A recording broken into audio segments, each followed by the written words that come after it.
이번에 8월에 있는 책은 클린 코드라는 책이고요. 뭐 다들 가지고 오셨죠? 예전 버전 가지고 계신 분들이 몇 분 계신데요. 네. 클린 코드는 정확하게는 2009년에 나온 책이고요. 로버트 C. 마틴 아저씨, 그러니까 맨날 아저씨라고 하는 정말 아저씨 엉클바브 아저씨가 쓴 거고요. 다들 이거 어디까지 읽으셨나요? 이거 끝까지 다 읽으신 분? 옛날에 그 끝까지는 아니지만 그 한 14장 전까지는 읽었다. 14장부터 다 읽었다. 16장까지 코드 다 읽었다.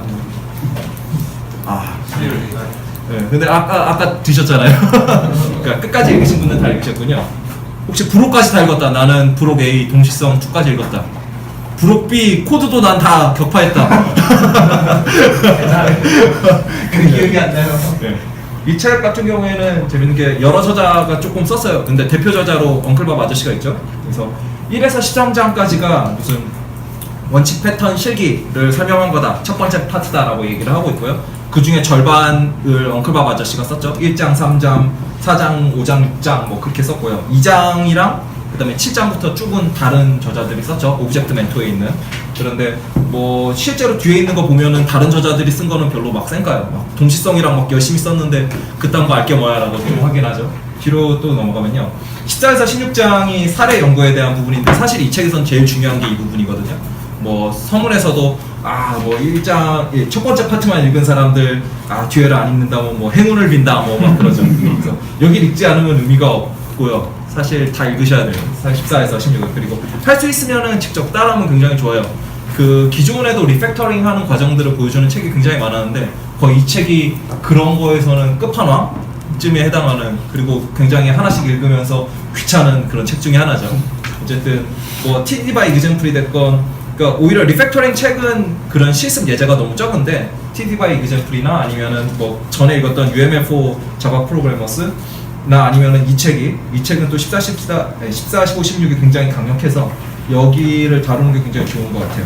그리고 마지막에 17장은 뭐 코드스멜 카탈로그죠. 이건 뭐 리팩터링에 있는 코드스멜 카탈로그랑 뭐 여러 가지를 버무려서 만들었다라고 얘기를 하죠.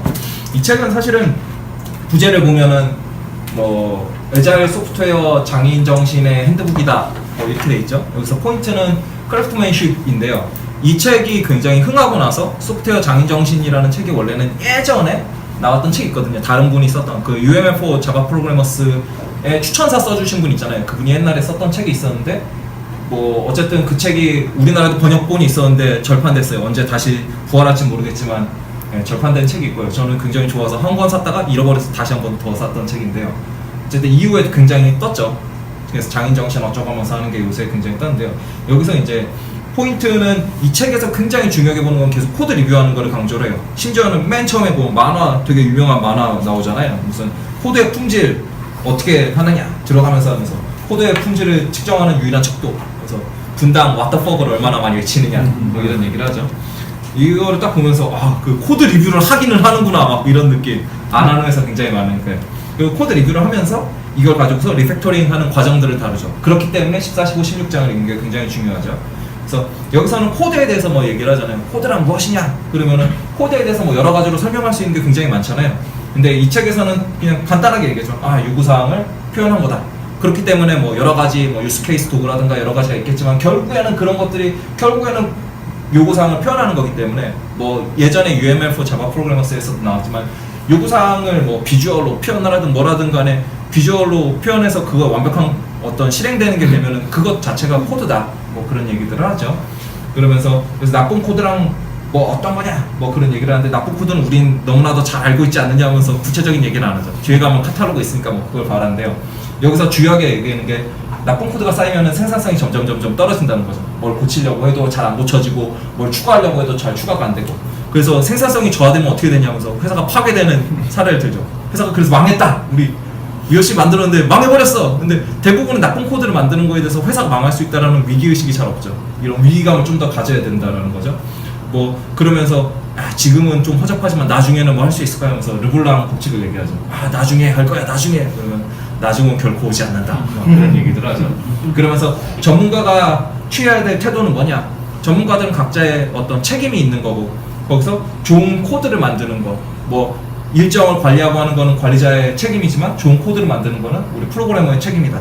그러면서 뭐 손 안 씻는 의사 말이 되느냐? 아무리 환자가 급하다고 해도 손 당연히 씻어야 된다. 이거는 그냥 우리의 책임인 거. 이거를 이제 프로페셔널이라고 하죠. 이 책 이후에 낸 클린 코더라는 책에서도 이 내용을 굉장히 많이 강조를 해요. 그러면서 보이스카우트 규칙 얘기하죠. 뭐 캠핑장에 들어갈 때 우리가 올 때보다 나갈 때 더 깨끗하게 만들자. 뭐 그런 얘기를 하죠. 그래서 이걸 통해서 우리는 계속해서 지속적으로 개선해서 이 코드를 나쁘지 않게 하는 거. 코드를 표현하는 사람들마다 이제 여러 가지가 있는데요.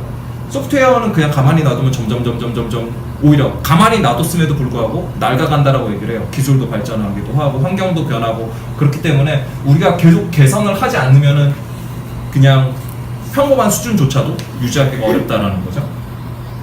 그러면서 이제 첫 번째로는 의미 있는 이름을 의미를 드러내는 이름을 쓰라고 하죠. 그러면서 의미라는 게 뭐냐 하면서 의도를 드러내는 거를 얘기를 하죠.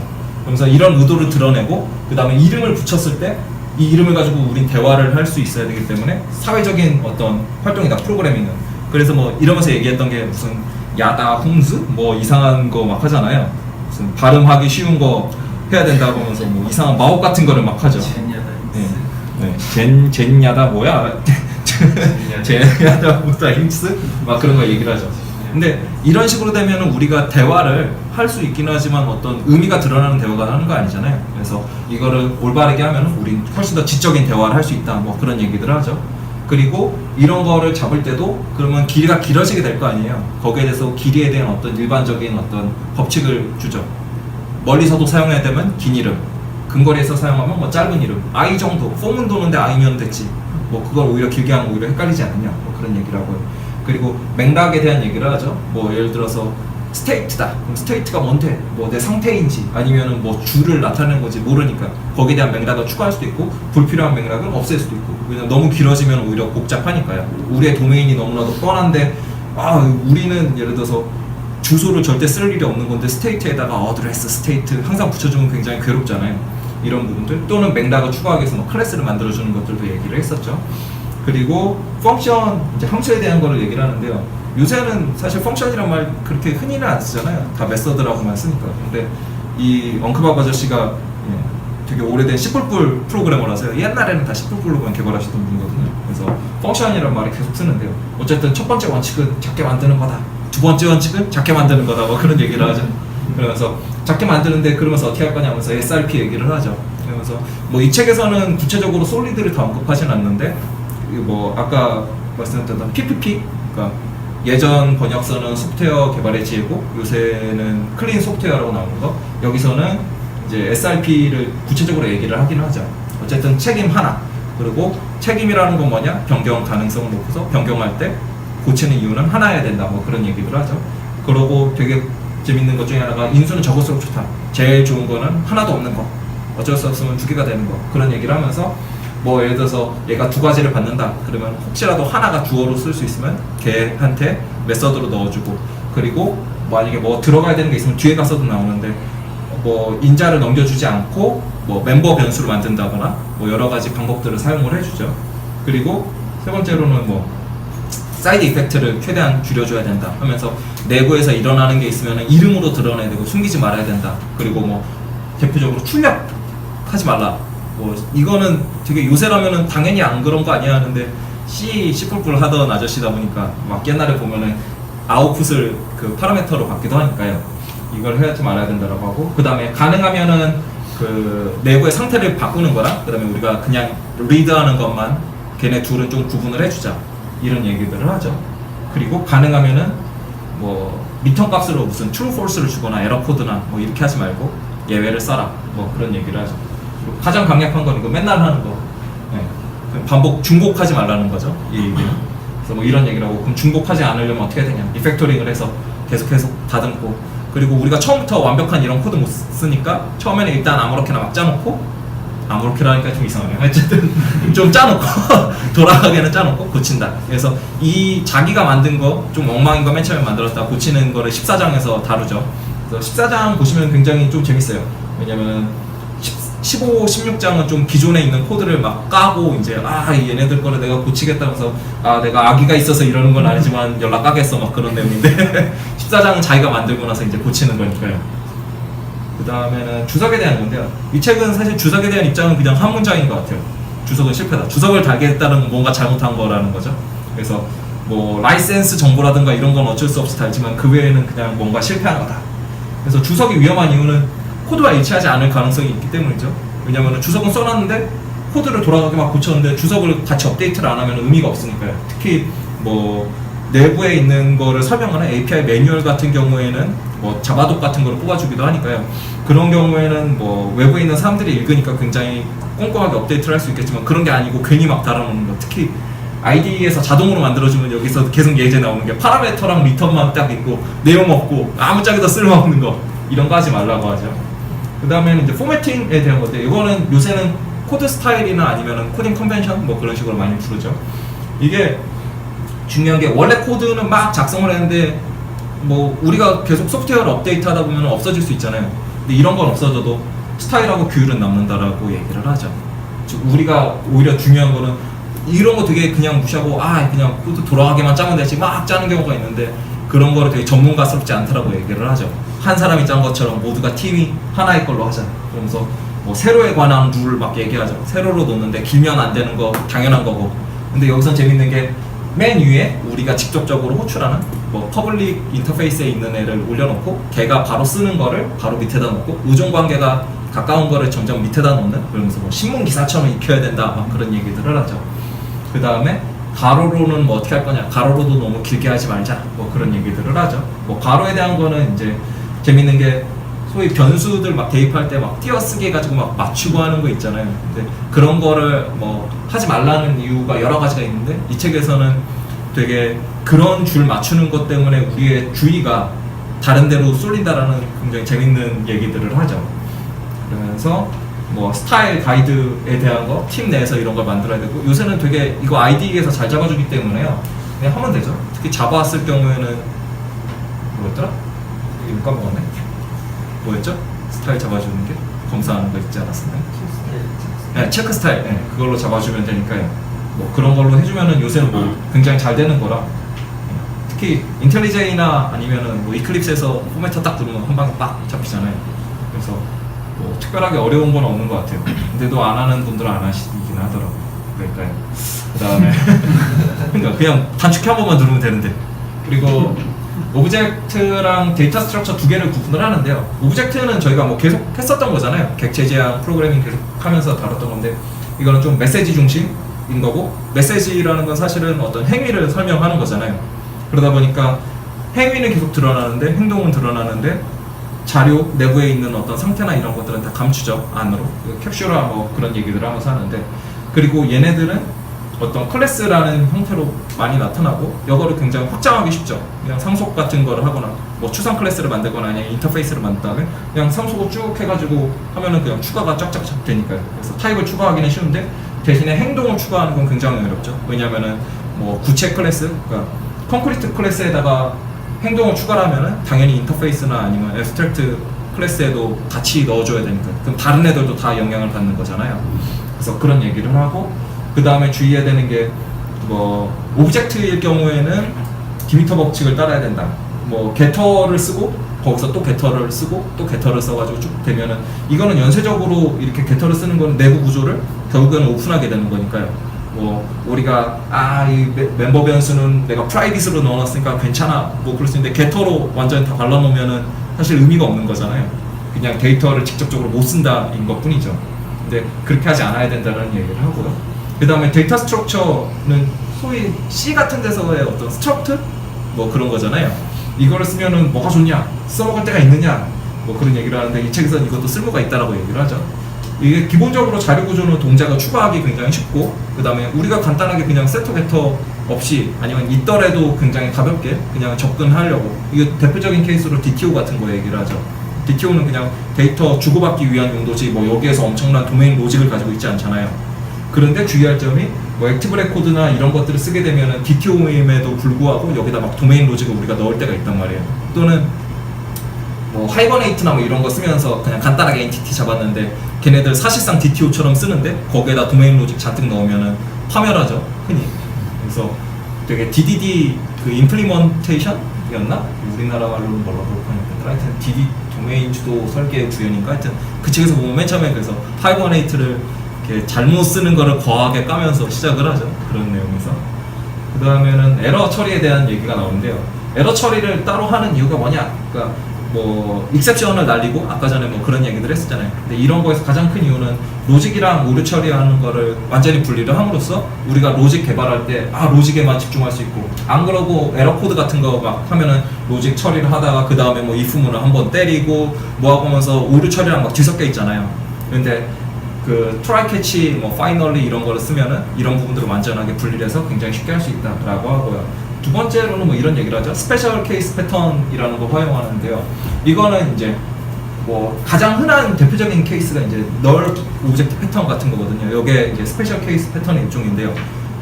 원래는 널로 나가거나 아니면 에러가 나가거나 그런 거에서 우리가 따로 처리를 하는데, 요거는 이제 우리가 그 이걸 사용하는 클라이언트가 있다고 쳤을 때 클라이언트 입장에서는 안에서 익셉션이 나든 뭐라든 그걸 알 필요가 없는 거잖아요. 예를 들어서 DB에다가 뭘 때렸는데 뭐 not found가 나온다. 그러면은 널로 돌려주거나 아니면은 뭐 에러가 나거나, 그럼 외부에서 뭔가 그런 걸 처리를 해줘야 되는데 그런 거 알 필요 없이 그냥 뭐 게스트? 뭐 그런 식으로 나오게 할 수도 있고, 유저가 없을 경우엔 게스트다라든가 여러 가지로 그런 식으로 하면서 작동을 그대로 하는 걸 만들어주면은 외부 로직은 내부에서 에러가 나든 어떤 예외적인 상황이 있든 그런 거에 상관없이 무조건 돌아갈 수 있는 거죠. 그래서 이런 것들을 좀 얘기를 하죠. 그 다음에는 경계에 대한 거라는데요. 경계라고 하면 되게 모호해서, 그런데 이 책에서는 간단하게 그냥 외부 코드를 쓰고 그 다음에 내부 코드랑 있고 그 사이를 경계라고 부르죠. 외부 코드를 쓸 때 우리가 좀 주의해야 되는 게 변경 가능성에 대한 것들, 그러면서 뭐 맵 같은 게 뭐 인터페이스가 바뀌면 어떻게 할 거냐 그런 얘기를 하면서, 그러면 이런 것들이 막 함부로 돌아다니지 않게 하자 라는 얘기를 하죠. 어차피 내부에서 쓰는 거면 내가 다 리팩토링을 해서 맞출 수 있는데 외부에 있는 게 짠 바뀔 경우에는 내가 어떻게 못하니까요. 그럴 경우에 뭐 한번 랩핑을 해가지고 쓰든 뭐 그런 얘기들을 하죠. 그리고 외부에 있는 거가 뭐 어떻게 되느냐를 내가 배우기 위해서도 학습 테스트를 쓰고, 또 학습 테스트를 만들어 놓은 게 있으면은 혹시라도 그 라이브러리나 뭐 그런 게 업데이트가 됐을 때 얘가 그대로 통과되면 별 문제 없는 거, 근데 와장창 깨진다라고 하면은 뭔가 이게 뭔가 중대하게 바뀌었구나, 사용법을 바꿔야겠구나, 뭐 그런 걸 우리가 배울 수 있는 거죠. 그리고 아까 전에 했던 얘기군요, 이게. 그리고 그런 부분들을 어떤 간극을 채워 넣기 위해서 어댑터를 만들어주면은 외부 라이브러리를 직접 쓰면은 뭐 예를 들어서 외부 라이브러리가 던지는 뭐 익셉션들만 우리가 한번 랩핑을 해도, 왜냐면은 뭐 웹페이지를 뭐 크롤링을 만약에 한다 그러면 실패하는 경우가 너무 여러 가지일 거 아니에요. 근데 걔네들을 다 외부에 있는 클라이언트에서 맞춰면 그냥 크롤링 실패 그냥 하나라고 나가면 되게 편하잖아요. 그런 식으로 해주는 게, 어댑터를 만드는 게 뭐 구현에 대한 부분도 있지만 예외 부분도 한꺼번에 싸주면 좋다, 뭐 그런 얘기들 하죠. 그 다음에는 이제 단위 테스트 얘기가 나오는데, 여기서는 사실 단위 테스트라고 해놓고서는 TDD 얘기 계속 하죠. 그리고 앞에서도 뭐 테스트가 굉장히 중요하다고 막 얘기를 하는데요. TDD 할 때 예전에 우리나라에서는 이제 그 익스트림 프로그래밍 인스톨드라고 론제 프리즈 아저씨랑 그 다음에 켄트백이랑 같이 그 크라이슬러 그 C3 프로젝트 같이 했던 몇몇 사람이 쓴 책이 있었거든요. 근데 그 책 들어왔을 때 이제 처음으로 TDD라는 것들을 사람들이 인지를 했었는데요.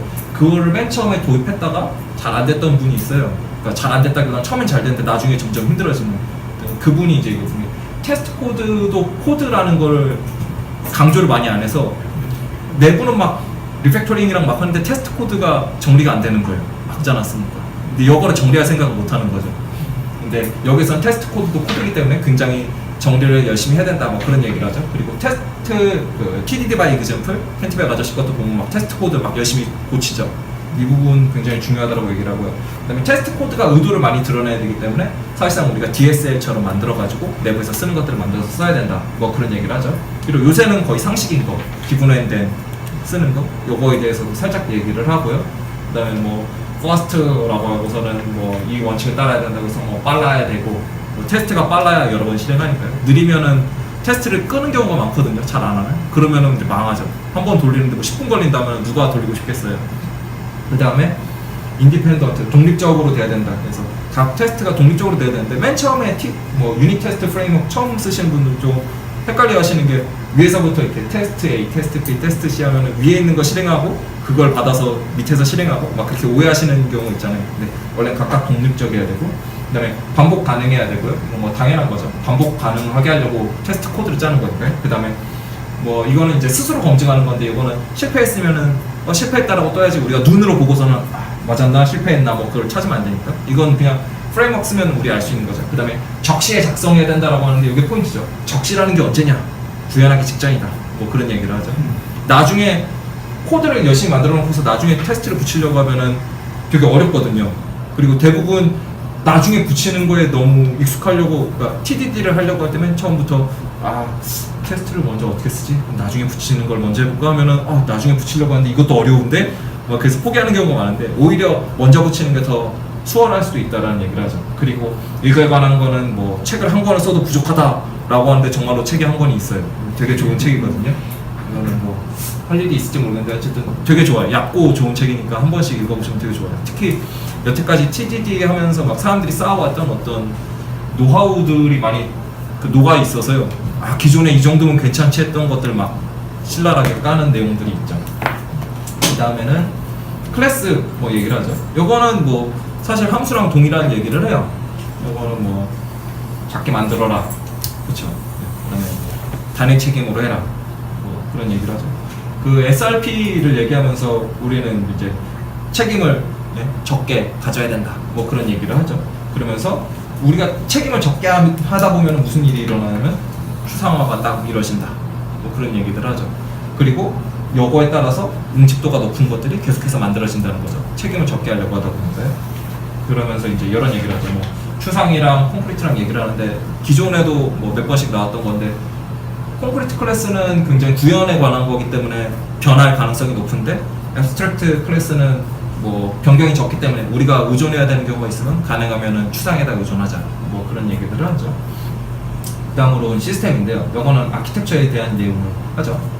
여기서는 뭐 맨날 나오는 게 관심사의 분리 얘기를 하잖아요. 그래서 관심사의 분리를 다루고요. 여기서는 맨 처음에 다루는 게 관심사 중에서 어떤 거를 다룰 거냐. 그럴 때는 이제 생성에 대한 거를 분리를 하자. 왜냐면 어떤 걸 만드는 거랑 그 다음에 사용하는 건 굉장히 다르기 때문에 그렇다라는 얘기를 하죠. 그러면 만드는 것만 어떻게 우리가 따로 관리를 해주지? 할 때 이제 팩토리 같은 것들을 얘기를 해주죠. 그래서 되게 특이하게도 팩토리 뭐 설명하는 것 중에는 그런 설명 있잖아요. 그 객체를 만드는 거에 대한 책임을 가지고 있는 객체라고 얘기를 많이 하죠. 그래서 그런 부분에 대한 책임만 따로 빼놓고요. 팩토리를 어떻게 쓸 건데에 대해서도 뭐 디펜던시 인젝션 얘기를 여기서는 하죠. 그래서 디펜던시 인젝션을 그러면 어떻게 해줄 거냐, 뭐 프레임워크 있지 하면서 이제 스프링 얘기를 살살살살 풀죠. 여기서. 그리고 얘는 뭐 IOC의 일종이다, 뭐 그런 얘기를 하고요. 그러면서 스프링 얘기를 하기 전에 살짝 얘기하는 게 이제 옛날 엔터프라이즈 자바빈즈 1, 2 때 시절, 그 시절 보면은 관심사 분리를 제대로 못했기 때문에 옛날 사실 COM도 조금 비슷한데요. 보면은 하나 무조건 상속 받아가지고 얘네 기반 클래스 하나 상속 받아서 무조건 쓰다 보니까 비슷한 거 있으면은 아이고 근데 얘를 따로 상속을 못 받네. 그러니까 비슷한 것도 만들었어. 사실상 복붙해가지고 뭔가를 만들고 막 그런 이슈들이 있었죠. 그래서 도저히 못 살겠다. 내가 이 EJB 안에서 살 수가 없어. 우리 좀 낡은 옛날 오리지널 어떤 그 자바 오브젝트로 가자. 그래서 플레인 올드 자바 오브젝트, 올드라고는 하는데 사실 지금은 다 이걸로 하는 게 기본이죠. 이런 걸 하고, 그래서 프레임워크에 종속되지 않은 진짜 객체를 쓰자. 그래서 스프링 같은 게 이런 거를 지원을 하죠. 근데 뭐 EJB가 다 깔 거냐 그런 건 아니고 횡단 관심사는 굉장히 잘 다뤘는데, 예를 들어서 뭐 트랜잭션이나 뭐 그런 부분들 굉장히 잘 다뤘다고 하죠. 요거는 이제 우리가 어떻게 다뤄야 되냐, 이런 프록시 패턴을 이용해 주면은 뭐 AOP를 할 수 있고, 뭐 이거는 그냥은 못하니까 뭐 바이트 코드 레벨에 써야 되는데, 그래서 요새는 뭐 CG 라이브나 뭐 그런 것들 기본으로 쓰잖아요. 이런 걸 이용해서 이걸 처리를 해주면 된다면서 프레임워크를 이런 적절한 거를 써주면은 바로 치고 스프링을 잘 쓰면은 뭐 이런 게 해결된다. 뭐 그런 얘기들을 하죠. 그래서 그럼 아키텍처는 우리는 원래는 한꺼번에 짜잔 하고서 만들어 놓고서 못 고치는 게 원래는 건축에서의 기본 어떤 모양인데, 실제로는 뭐 점진적으로 이런 식으로 발전시킬 수 있다. 이런 기술들을 쓰면, 스프링을 쓰면 가능하다. 뭐 그런 얘기를 하는 거죠. 그 다음에는 요거 뭐 창발성이라고 번역을 했죠. 근데 사실 왜 창발성인지는 잘 모르겠어요. 혹시 왜 창발성이라고 이 장 이름 붙였는지 아시는 분 계시나요? 내용은 사실 심플 디자인인데 모르시나요? 모드에 우문 속의 위제 사건으로. 어쨌든 심플 디자인 하면서 이건 켄트백이 얘기하는 심플 디자인이란 무엇인가에 대한 4가지를 얘기를 하는데 그거 그냥 그대로 얘기하죠. 뭐 테스트 다 돌려야 된다. 그다음에 뭐 중복 제거해야 된다. 의도 표현해야 된다. 개수 줄여야 된다. 뭐 그런 얘기를 하죠. 그러면서 맨 처음에 테스트 도는 거는 일단 올바르게 작동해야 된다. 뭐 이런 얘기를 하거든요. 재밌는 게 크라이슬러 그 프로젝트에 켄트백이 딱 들어가기 전에 원래는 크라이슬러 쪽에서 켄트백한테 연락을 준 거예요. 아, 우리 스몰 토크로 만드는데 성능이 너무 안 좋습니다. 성능 개선을 위해서 함께 해주세요. 했더니 켄트백이 그럼 결과는 제대로 나옵니까? 하니까 아니요. 일단은 뭐 결과가 나온 다음에 제대로 나온 다음에 성능을 향상해야지 결과가 틀린데 무슨 소용입니까? 해서 다 갈아엎죠. 그때 이제 하는데 어쨌든 테스트를 먼저 만들어서 올바르게 돌리는 게 먼저. 그 다음에 하는 거는 얘네들을 뭐 아까 전에 있던 뭐 이거 얘네들은 묶어서 리팩터링이라고 하죠. 그 다음에 리팩터링을 한다. 어디서 많이 본 이야기잖아요. 일단은 실패하는 게 있고 올바르게 돌린 다음에 그리고 뭐 무슨 죄악을 저질러도 된다 막 그런 얘기를 하죠. 그 다음에 리팩터링을 하고 그래서 뭐 그냥 이런 얘기들을 하죠. 그 다음엔 컨커런시인데 사실 이 책에 왜 있는지는 저는 잘 모르겠어요. 혼자 굉장히 따로 놀아요. 심지어는 아 동시성 1으로는 부족했다. 동시성 2가 그룹에 있으니까 읽어봐라 막 그런 얘기를 하고 뭐 틀린 얘기는 아니긴 한데 되게 혼자 놀아요 이 주제만. 이거는 동시성은 왜 필요하냐면 what과 when을 분리하기 위해서 필요하다 뭐 그런 얘기를 하는데 그러고서 이거 별로 안 중요하고 그 다음에 있던 거는 만악의 근원이 바로 이거다. 공유자원 때문이지. 그래서 공유자원을 어떻게 해결할 거냐 할 때는 요새는 뭐 여러 접근을 하죠. 뭐 예를 들어서 뭐 펑셔널 프로그램에서 아 그러면은 공유자원이 안 바뀌면 될 거 아니야 안 바뀌면 하면서 뭐 불변 객체를 쓰거나 아니면 뭐 다른 애들은 아 그럼 아예 공유를 안 하면 될 거 아니야 공유를 안 하면 막 그런 식으로 하죠. 여기에서는 뭐 가장 기본적인 거는 SRP를 써라 라고 하는데 첫 번째로는 스콥을 뭐 제한해라. 그래서 자료를 최대한 캡슐하고 자료 공유하는 게 최대한 적게 해라. 그럼 포인트를 적게 해라. 관리 포인트를 적게 해라. 관리 포인트를 하나의 객체로 몰아주고 그래서 SRP 얘기를 하면서 책임들이 여러 개가 있으면 그 중에서 관리 포인트가 되는 책임인 객체를 따로 놔서 걔만 관리하고 나머지 애들은 스레드랑 상관없는 동시성이랑 상관없는 어떤 객체들을 만들어가지고 따로 관리해라. 뭐 그런 얘기를 하죠. 두 번째로는 뭐 그럼 아예 공유 안 하면 될 거 아니야. 근데 공유를 아예 안 할 수는 없잖아요. 그럴 때는 값을 고칠 수 있게 공유하는 게 아니라 그냥 복사해서 써라. 복사해서 읽기 좋은용으로 쓰면 되지 않느냐. 뭐 그런 얘기를 하죠. 그 다음에는 뭐 이번에도 아예 공유하지 않는다. 그럼 어떻게? 가능한 한. S에서 possible 많이 들어봤던 영어 수업 시간에 있던 가능한 한 하여튼 인디펜던트하게 만들어라 라고 얘기를 하죠. 그러면서 테스트 만드는 거에 대한 막 얘기를 하죠. 심지어는 테스트 일부러 깨지게 만들려고 별의별 짓들을 막 하죠. 중간에 뭐 이상한 걸 넣고 그 자동으로 해주는 거 뭐 해서 무슨 저글러였나 뭐 그런 거 만들어가지고 넣어서 해주죠. 어쨌든 좀 동시성에 대해서는 굉장히 처리하는 게 원래 굉장히 까다로워서 사실 이 책에 있는 주제는 좀 넘어서고요. 요새는 이거를 해결하기 위한 방법들이 되게 많이 나와 있죠. 오히려 그래서 동시성은 약간 시대를 타는 어떤 주제였던 것 같기는 해요. 그냥 사실 요약하면은 아 되게 어려워 뭐 그거라서요. 그 다음에는 뭐 본인이 만든 예제를 살짝 다루죠. 맨 처음에 코드를 만드는데 맨 처음에는 되게 간단했던 것 같아요. 불린 타입 읽어오는 것까지는 굉장히 쉬웠잖아요. 근데 그 다음에 막 인티저랑 스트링이랑 넣었더니 이거 what the fuck 이게 뭐지? 막 그런 상황이 딱 되니까 다음에 내가 더 넣어야 될 기능들이 있지만 복잡도가 이 정도로 높아졌으니 여기서 중단하자. 과감하게 딱 결단을 내리죠. 대부분은 이 결단을 못 내리고 그 다음 기능을 또 만들죠. 열심히 만들죠. 카피 앤 페이스트 하면 비슷하게 만들어지니까 밀어 넣은 다음에 한참 넣어서 한 100개쯤 딱 하고 나면 안 되겠는데요? 그런 상황이 되죠. 여기서 과감하게 여기서 중단하고 리팩터링을 하죠. 리팩터링을 하는 과정이 보시면 되게 답답하게 스몰 스텝으로 해요. 진짜 천천히 가요.